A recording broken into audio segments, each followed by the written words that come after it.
Bonjour à tous, j'espère que vous allez bien et que ma vidéo vous trouve en très bonne santé.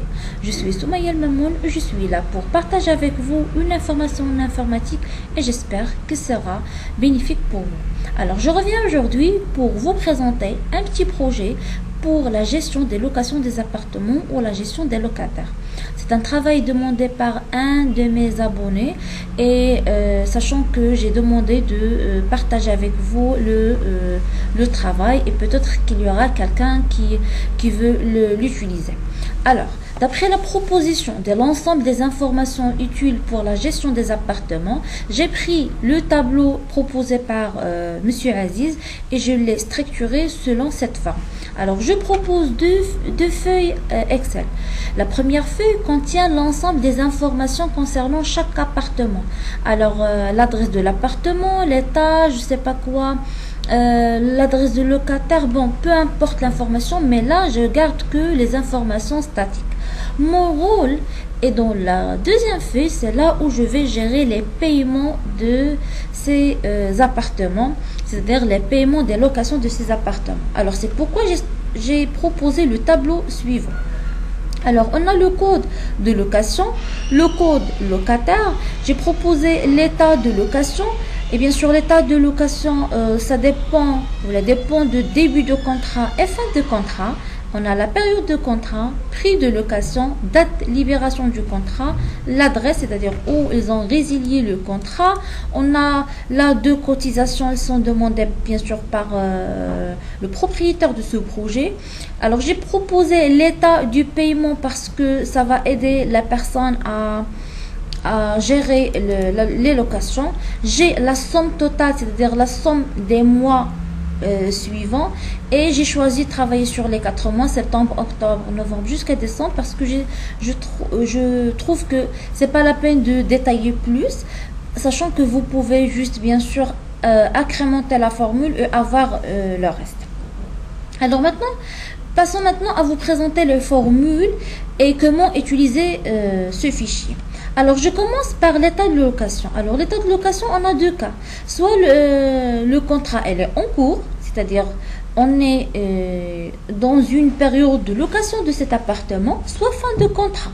Alors là, vous allez voir que je teste sur le jour J, c'est-à-dire aujourd'hui, et je le compare avec le début de contrat et fin de contrat, et j'ai que deux choix, soit en cours, soit fin de contrat. Alors c'est pour cela, vous allez voir en cours et fin de contrat. Alors si je prends l'exemple, le premier exemple, alors on a cet appartement, alors qui commence, la location de cet appartement commence de 1 septembre 2020 et il va être arrêté à 1 octobre 2021. Alors la location elle est en cours, c'est pour cela elle est mentionnée en cours. Par contre, si je fais par exemple là le 1 alors là si je mets le 1 10 2020, alors automatiquement vous allez voir que l'état de location va être changé et il va avoir fin de contrat, alors que c'est pas le cas. Nous on a que bien sûr on a 21, alors 10 et 21. Alors ça c'est ce qui concerne l'état de location. Bien sûr pour les cotisations, là j'ai mis la somme des cotisations et je passe. Avant de vous présenter l'état, je vous présente les mois parce que l'état dépend des mois.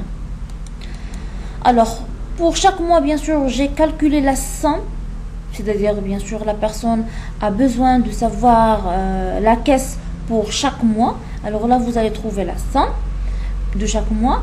Passons maintenant au mois. Alors par le mois septembre. Commençons par le mois septembre. Alors, quels sont les cas que vous allez trouver? Alors, si on parle général, alors là, on a soit contrat terminé, c'est-à-dire puisque le contrat est terminé, donc c'est pas la peine de payer. Soit on a à payer, c'est-à-dire on est dans le jour où le contrat n'est pas encore terminé, donc on doit payer. Soit on a zéro, c'est-à-dire on n'a pas encore atteint le mois prochain, donc dans ce cas c'est zéro. Alors c'est comme par exemple le mois de décembre. Actuellement je suis en train de filmer cette vidéo et on est le 30 novembre 2020, donc j'ai pas encore atteint le mois de décembre. C'est pour cela vous allez voir le décembre qui est égal à 0. Donc pas encore, on n'a pas encore arrivé au mois de décembre. Par contre, les autres mois, ils doivent être payés. Par exemple, si vous voyez septembre, là vous allez trouver à payer, à payer, à payer, parce que ces mois il appartient aux durées de contrat, donc ils doivent être payés. Aussi, pour d'autres cas, vous allez trouver 0, par exemple, ici au mois septembre. Alors, pourquoi il y a ici 0? Parce que le mois septembre n'appartient pas au délai de contrat. Pourquoi? Parce que, par exemple, si je prends cet exemple, vous allez voir que le début de contrat commence de 1 octobre. Alors, puisque le contrat commence de 1 octobre, bien sûr, la personne ne va pas payer le mois de septembre. Alors, là, si vous recevez ce tableau, vous allez le trouver comme ça. C'est-à-dire sans aucune modification, sachant que payer et 0 sont remplis automatiquement à travers ces formulaires. Et bien sûr, si vous voulez savoir et vous voulez une application concernant ces formulaires, vous pouvez juste les demander en commentaire et je vais vous faire une autre vidéo pour vous expliquer la formule et bien sûr par la suite si vous voulez rajouter d'autres choses. Alors, quand vous recevez le tableau, alors maintenant, si on veut remplir par les montants payés. Alors là, par exemple, pour cet appartement, le prix de location, c'est 1600. Alors là, je vais taper juste 1600. Et automatiquement, vous allez voir que la somme est modifiée. Automatiquement, on rajoute 1600. Et vous allez voir que la case devient vert, comme quoi ça concerne le montant exact. Mais si je fais par exemple 5000, vous allez voir ça devient blanc. Mais si je fais 1400, ça devient jaune. Alors j'ai insisté sur le fait d'avoir le minimum le prix de location. Vous pouvez payer plus, oui, on l'accepte, mais il est interdit de payer moins que le prix de location. Alors là, je vais faire 1600. 1600. Alors là, vous voyez, c'est bien sûr, elle est colorée en vert. Pour par exemple la deuxième ligne, le deuxième appartement, c'est 1500. Je ferai 1500. Elle est colorée en vert aussi. Là, si je mets 1200, ça sera coloré en jaune. Alors, j'ai voulu travailler avec la mise en forme conditionnelle pour avoir des couleurs notifiant à la personne qui va gérer ces locations, bien sûr, pour attirer son attention à traiter les cas critiques.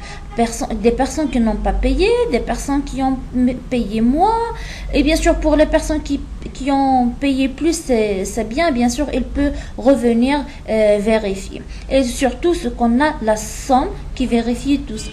Alors, après avoir présenté les mois, bien sûr, vous allez trouver soit le prix exact, soit à payer, soit un prix inférieur, soit contrat terminé, le moment où on a contrat terminé, c'est-à-dire il va être affiché. Il me reste juste à détailler avec vous l'état de paiement. Alors, l'état de paiement, vous allez trouver deux choses. Soit OK, soit non OK, c'est-à-dire soit en cours, soit crédit, soit pas fin de contrat, c'est-à-dire le contrat est terminé. Alors, pour le contrat pour le cas de crédit, c'est-à-dire cette personne, par exemple, là, elle doit payer les 3 mois, c'est-à-dire elle doit payer même novembre, puisqu'elle n'a pas payé novembre, donc c'est pour cela sa situation ou son état, elle est en crédit. Par contre, si je mets ici 1600, c'est-à-dire que vous allez voir payer, c'est-à-dire l'appartement est payé.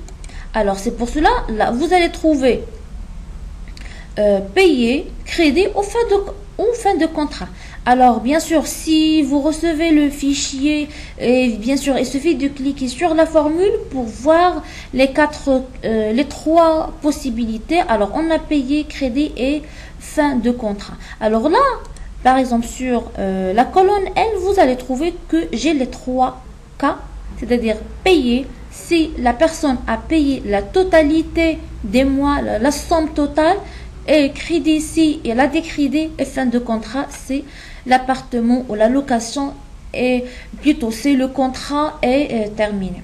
Alors, j'espère que l'explication a été claire. Bien sûr, si vous voulez faire des tests réels, vous pouvez demander le fichier en laissant vos emails sur les écrans. Bien sûr, si vous avez des questions, je suis là pour vous répondre. Bien sûr, attendez une nouvelle version du fichier qui sera bien sûr publié prochainement d'ici 2 semaines avec des graphes, des tables de bord et d'autres fonctions de recherche. C'est une version initiale de travail demandé. Ça sera Inch'Allah une autre amélioration. D'ici la semaine prochaine ou d'ici la vidéo prochaine, je vous dis à très bientôt et Talla Faraskum.